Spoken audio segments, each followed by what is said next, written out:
We've heard the news from the BBC. Now it's your turn. Yo, you can join the conversation anywhere you want it. On the blog, on Twitter, Facebook, or worldhaveyourSay.com. Welcome to World Have Your Say. Hello, I'm Krupa Paddy. Thanks for joining us. Friends of Syria have gathered in Paris with one key message. President Assad must go. They're meeting to find a way out of the crisis. Over 100 countries are there, minus Russia and China, who've chosen to sit out. Hashtag Syria is busy on Twitter as you share your views on what many are terming yet another meeting on the violence. Syria Sunny Boy tweets, "How can we have all those friends whilst the killing continues?" France's foreign minister responds, "These aren't abstract talks, we're talking practical support for the people of Syria." It's most read on Al Jazeera, BBC and CNN. Get involved in the conversation. Tweet us or Skype us at BBC_WHYS. How would you end the crisis in Syria? I'm Ayona One from South Sudan, and this is BBC World of USA. To take part in this live debate, call country code 442031624242. Well, we've been asking for your solutions and comments on the crisis on Facebook and Twitter, and we've got a guest to talk about these suggestions that you've been sending through. Haissam Al-Tibahi is a member of the Syrian Social Club in London. He joins us from our Westminster studios. Dmitry Babich is a political analyst for The Voice of Russia. He joins us from our Moscow studios. Georges Malbruno is a journalist for Le Figaro in France. And Youre Spaydar is a columnist at Today's Zaman in Turkey. Thank you to all of you for joining us. Let's first go to George. You're at the conference. Bring us up to speed with what's going on there. There were very emotional speeches this morning made at this conference, mainly by the people from inside Syria who left the country recently. And the priority at this conference was given this time, contrary to the previous in Tunis or in Istanbul, to the voices of inside Syria and not necessarily to the leaders of the opposition in exile, which has been unable to bring help to the people inside. So we heard very emotional speech from Riyad Saif, a Syrian guy who recently left Syria, and others, mainly with one request: please help us with weapons, with humanitarian help, and not necessarily with all these talks which have been done in the past. So clearly there is a feeling of an emergency feeling. Hillary Clinton also was very tough against Russia, and China is supporting Bashar al-Assad, but also was tough against the opposition abroad, unable to unify themselves. So, and there was also Laurent Fabius, the French foreign minister, who announced officially the defection of Manaf Tlas. Manaf Tlas is the general friend of Bashar al-Assad at the Republican Guard. He is apparently on his way to Paris. Thank you for that. I mean, you've brought up the issue of talks of the past, and that's something that's been coming up a lot amongst our listeners. Let me read you a few of the tweets that have been sent through. Carl Sharrow in London says, "We need to act fast to stop this epidemic of international conferences, talking about it every single week." Yasmin in Syria tweets, "Does anyone find these Friends of Syria meetings a joke at this point? That this is far in and everyone just talks. It's ridiculous." To all of you, and feel free to pick up on this, the Paris meeting follows similar events in Tunis and Istanbul. This is yet another conference. Can these talks make any difference? Yavuz, maybe you want to pick up. Well, there's progress. Each time they meet, I think they, particularly the US and some prominent EU powers and Turkey, all these three, axis blocks, if you will, they make emphasis on how how inevitable the fate of Assad regime is, and as they meet more and more, I think the internal dynamics of Syria is also progressing. At the moment, according to a very Syrian source, a former MP that I met last week, now the regime, Ba'athist regime, lost control of approximately 60% of the territory. And my source told me if that goes up to 70, 75, that's the critical point of a very serious turning point for, to mark beginning of the end. But also this meeting was marked by a very important defection of Manaf Tlas, a top general, Sunnite general, who was very close to Hafez, the father, and also to Bashar. And this defection of a Sunnite top general, possibly with loads of information, I think will mark another turning point. As Martin Indyk, formerly President Clinton's Assistant Secretary of State, he was responsible of Near East affairs, etc. So you clearly feel that progress is being made each time. Hi Sam, Yavuz clearly thinks progress is being made. What do you feel? No, I don't think so. I mean, this conference is taking the Syrian crisis from one failure to another. We've seen the conference last week in Cairo where the opposition hasn't left for us, who they are the pro, any names to call them. They call each other traitors, they call each other, money grabbers, they call each other all sorts of names. And now they're going to France again to beg for help. To beg for help on what? To bomb Syria, to create more destruction in Syria. Listen, they want the Syrian government to hand the keys to them. The Syrian government is not going to hand the keys to them. Anyone want the keys, he has to come and take it. If there is an opposition group, they have to go to Syria, sit for a dialogue, form parties, go through the political process, go through the ballot box, and win. If they have any support on the ground, they could win. They could win and be in the government positions, and they could act on it. To ask NATO, to ask the United States for help, I mean, it was all this. It's not going to change anything. This opposition has no alternative.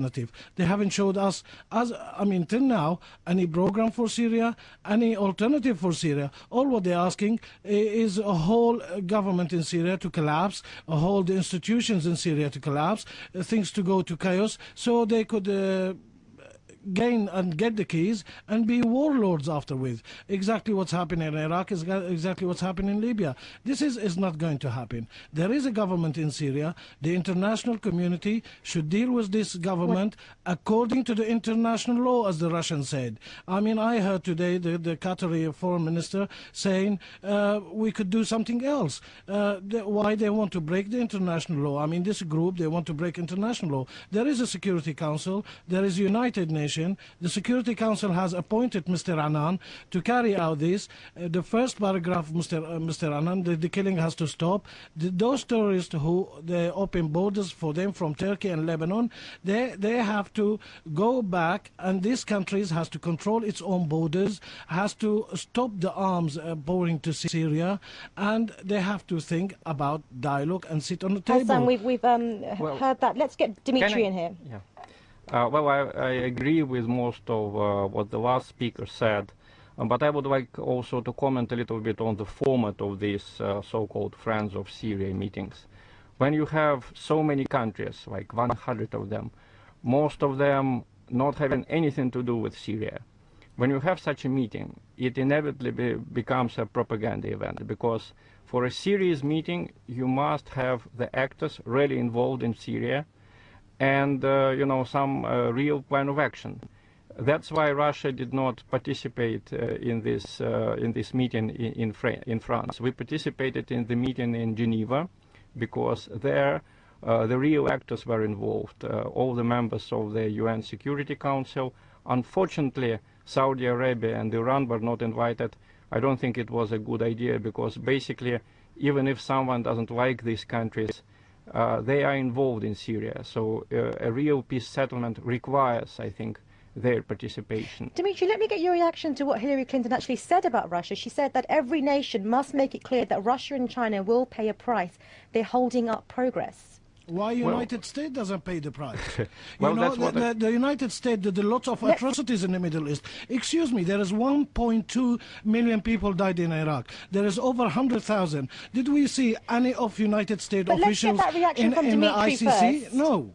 I agree with what the last speaker said, but I would like to say that maybe before saying that someone should pay a price, you should try to understand that side's position. Basically, it looks like that the events in Syria took a turn that the West did not anticipate. The West obviously thought that Assad's government would collapse quickly. It didn't collapse. So right now, the West is so frustrated. By the West, I mean United States and the European Union.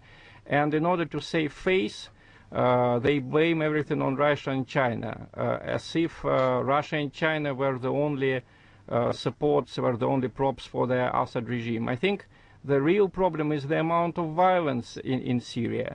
And here I basically would like to continue what our colleague from Turkey said. I think when we say that the situation is progressing, I don't think most of the Syrians would agree, because when you see people dying everywhere, they are dying both from the government troops and they are dying from explosions that happen in Damascus, in Aleppo, in other cities. I don't think this is progress. I don't think the majority of Syrians want it. Well, and I would like to add that just the last word. Sure. The representatives of Syrian National Council are going to come to Russia in the coming days. Already several opposition groups visited Russia, and I would like to say that Syrian opposition is not united against Russia. Michel Kilo, who is a very prominent opposition member, and a lot of other people, they say that Russia should play a role in the Syrian settlement. Well, we've had a call from the US, and both Dimitri, you and Haysam have mentioned the US in this. James has got in touch from LA. He got in touch by giving us a call on our number, which is country code 44 20 31 62 42 42. You too can give us a call and we'll try our best to get you on air. James, thanks for getting in touch. What would you like to add to the conversation? Well, first of all, thank you so much for having me on the BBC. I very much respect what you have to say internationally here. You can actually Google James Morris and Russia Today, and you can see an appearance that I had on the Russia Today crosstalk program. I'm British as well as American. And what we're facing in Syria, it's been pushed forward by the Israel lobby. You've got the National Endowment for Democracy, and you have the Foundation for the Defense of Democracies, and they've been, pushing for what's been happening with the rebel groups there, of course, with the support of Saudi Arabia and Qatar and Turkey. And the best way to cease the violence in Syria is to stop that. And you're not going to have that stop because, like I said, you've got the neoconservatives that are part of that upper echelon of the Israel lobby. You've got AIPAC. You've got the AIPAC spin-off think tank in Washington, the Washington Institute for Near East Policy. I just saw on C-SPAN's Washington Journal here in the U.S., David Pollack, who's with the Washington Institute for Near East Policy, he's saying he's Skyping with the Syrian rebels on a daily basis.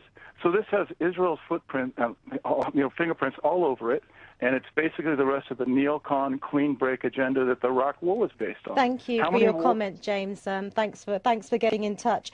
We've got another guest joining us. Susan is an Egyptian studying international development in Dubai. Thanks for joining us, Susan. Let me put a few points to you. We've had several of our Facebook contributors getting in touch with their suggestions on how to solve the crisis in Syria. Let me read you one of them.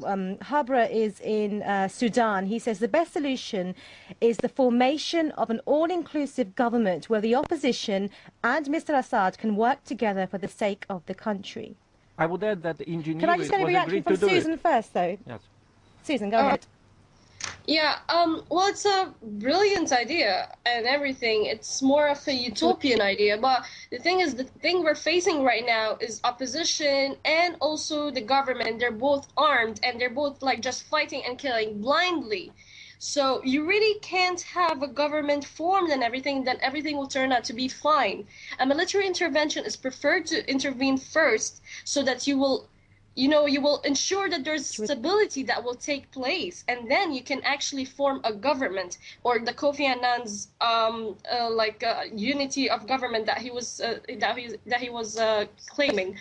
And the thing is, it's a beautiful idea, to have both of the governments, but I believe that the Assad regime actually lost its legitimacy to actually be involved in any of the future plans of Syria.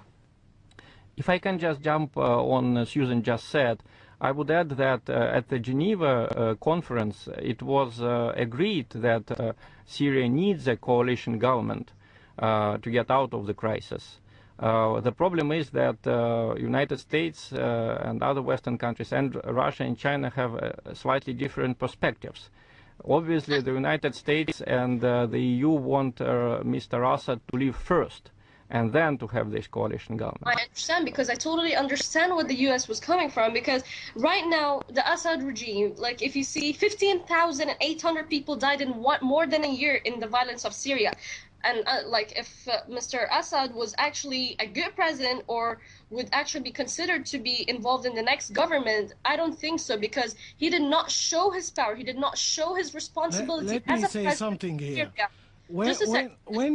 When you say 15,800 died in Syria, you should mention is over 8,500 of those are army and security service and civilians who are pro-government, who they've been slaughtered in their homes, who've been kicked out of their homes. Nobody goes and points guns at a person who wearing the army uniform in the country. Well, I mean, this is our army. This is the Syrian army. When a terrorist come from outside and shoot at this army, this is insult to Syria and its sovereignty. You know, more than when 6,000 army personnel die in Syria. Discuss these figures. I think this is Youre here. I think this is sort of useless discussion on this dimension, because it's too late. If opposition was had very high expectations up until August last year, it was the expectations were tied to Bashar, who seemed to be a young figure who could transform the country, and opposition's expectations for a dialogue basically faded as the massacres started. So it's now too late. Too much blood has been spilled. It doesn't matter who from which side. So just let me conclude. So this is now, after almost a year, when the massacres started and intensified, it's irreversible. The question is not when, but the question is not if, but it's when. And it's going to be a very nasty, very long war, proxy war. And I think Clinton was implying to, the Russians and Chinese must see that this war will kill many people and destabilize the entire region. I think they are not, both powers, Clinton could have formulated in this way, both powers have nothing to gain by blocking any progress. Opposition cannot sit with a murderer anymore in a coalition. Let me just bring to you the latest. Let me just bring to you the latest stuff that we are getting through on the wires, that there has been a powerful explosion that has targeted the political security office in Damascus. And obviously the violence intense and continuing there in the capital as well. Thank you very much. This is the type of the terror we are facing at the moment. These people, they go to government institutions and they blow up people. This is why every Syrian, or most of the Syrians, ask their government security and stability on the ground first, before political process. We are not going to go for dialogue for anymore. Our army and the security service and the government has to get stability and security on the ground first. We're talking about people being killed in this war, but there is a millions of people who lost their businesses, who lost their livelihood, who lost everything because of sanctions being appointed in Syria. It's not fair sanctions. Every pack of sanctions, they smile when they say it. They are at the moment affecting the Syrian people. If they really care about the Syrian people and they're talking about all this, we want the Syrian people to have a future, the sanctions, what they're doing exactly the opposite as it did in Iraq. And we can really hear that passion in your voice as well. Hi, Sam. Thank you for your points. Just a reminder, you're listening to World Have Your Say. We're talking about the Friends of Syria meeting that's currently taking place in Paris. Their leaders are there trying to find a solution to the ongoing violence. And we've invited guests on to discuss various strategies for peace in the region. We've got about 5 minutes left of the show. You two, of course, can still join in the conversation conversation.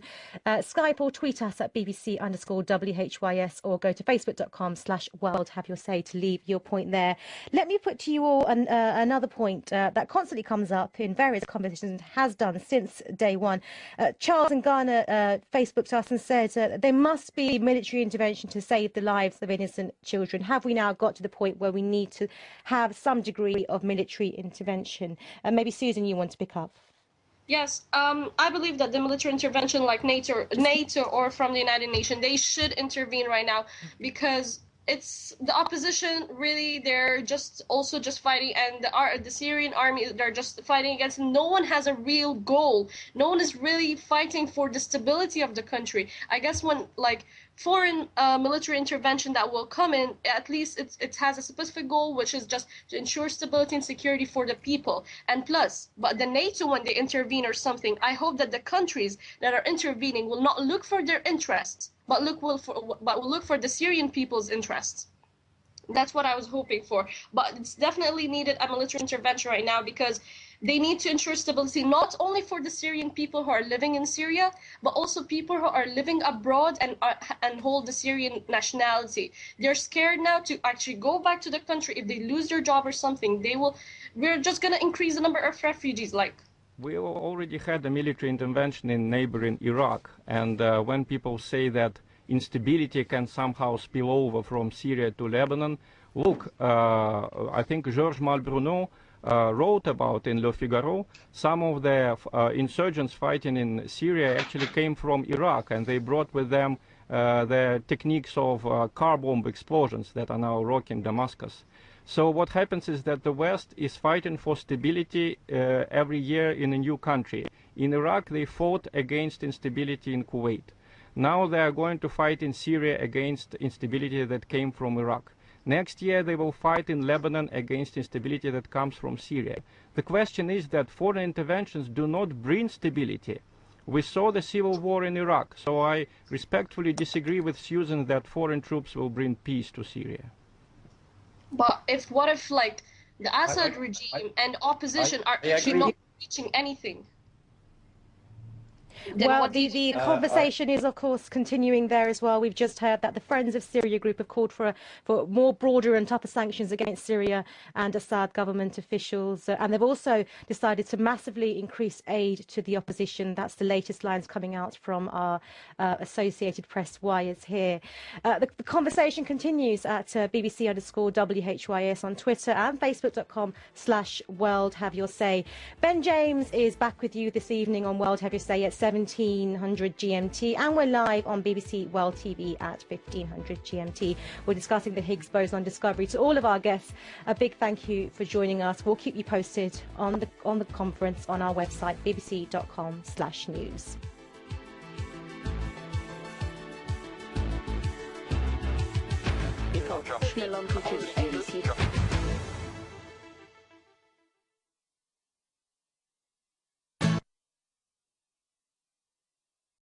We've heard the news from the BBC. Now it's your turn.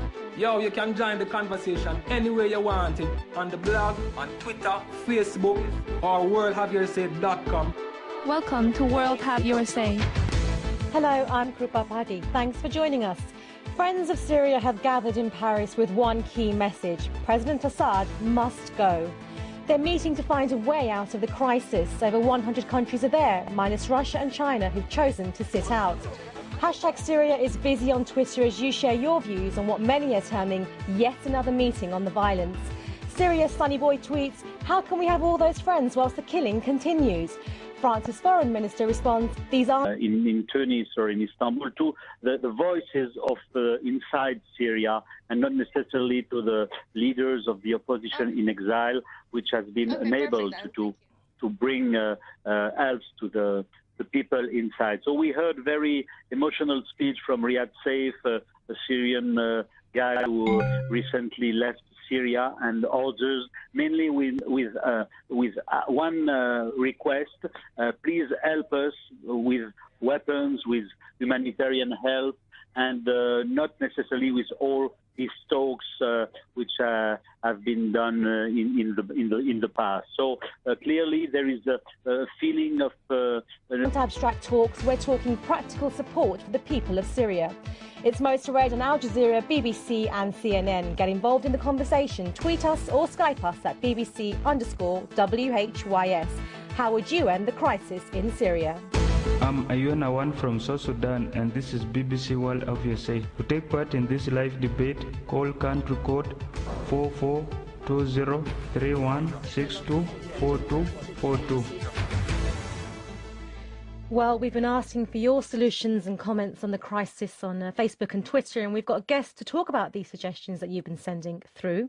Haissam Al-Sibahi is a member of the Syrian Social Club in London. He joins us from our Westminster. An emergency feeling. Hillary Clinton also was very tough against Russia, and China is supporting Bashar al-Assad, but also was tough against the opposition abroad, unable to unify themselves.